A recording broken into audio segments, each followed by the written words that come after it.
Boa tarde, gente. Eu tenho tentado, assim, entender o que tem acontecido no nosso país, eh, pelo menos nesses 50 anos que eu conheço ele, né? Vamos descontar 10 e vamos deixar por 40 isso, né? Vamos partir do princípio que com 10 até os 10 eu não entendia nada.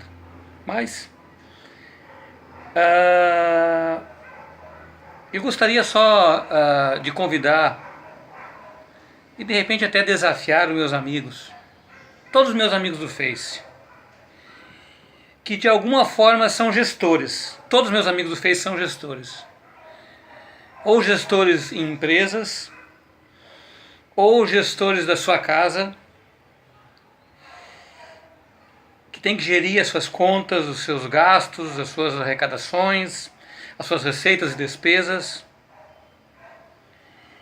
E é muito engraçado o que está acontecendo agora, sabe? É um pinguinho de pequenas ações, de esmolinhas que está sendo dado para adoçar a nossa boca. E isso vai contra tudo que eu aprendi na minha vida até hoje.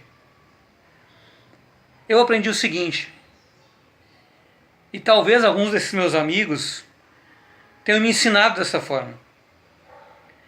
O que eu aprendi foi o seguinte, que sempre o que a gente deve fazer é medir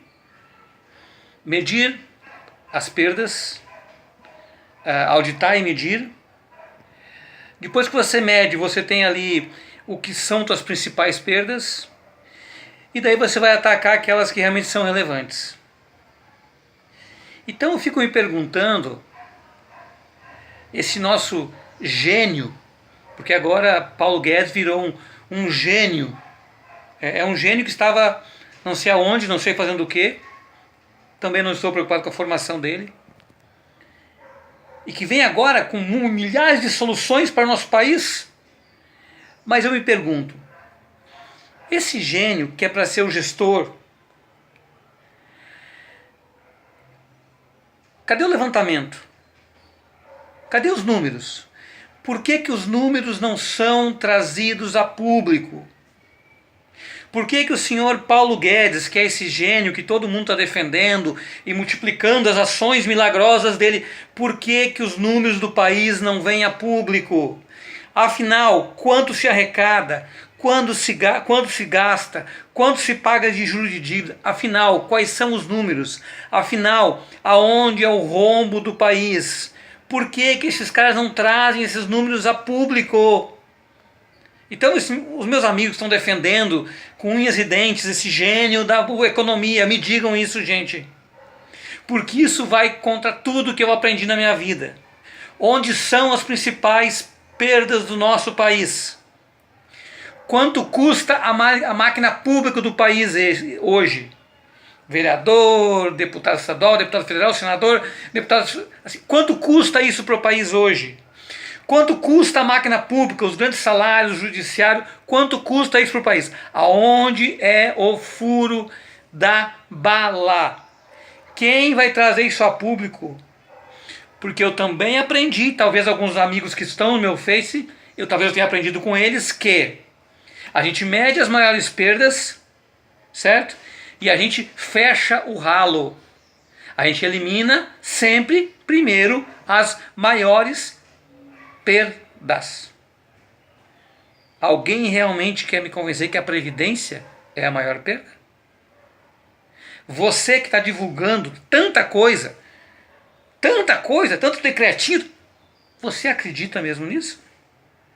Sinto te dizer, se alguém não enfiar o pé na porta e trabalhar dessa forma, o país não vai mudar. O nosso país não vai mudar sem uma reforma política. Eu desafio a qualquer um dos meus amigos, que a toda hora poluindo o Facebook com essas informações dos shows de conhecimento do Paulo Guedes, eu pergunto, aonde estão os números? Quem tem os números? Aonde é o furo da bala? Aonde são nossas maiores perdas? certo? Gente, cuidado com essa cortina de fumaça. É muito decretinho e pouca solução que vai mudar realmente o país. E o nosso país tem que mudar. Como qualquer empresa que estiver quebrando, muda, para não quebrar. Pensem a respeito. Talvez eu tenha um pinguinho de razão. Pouquinha razão, mas talvez eu tenha um pouquinho de razão.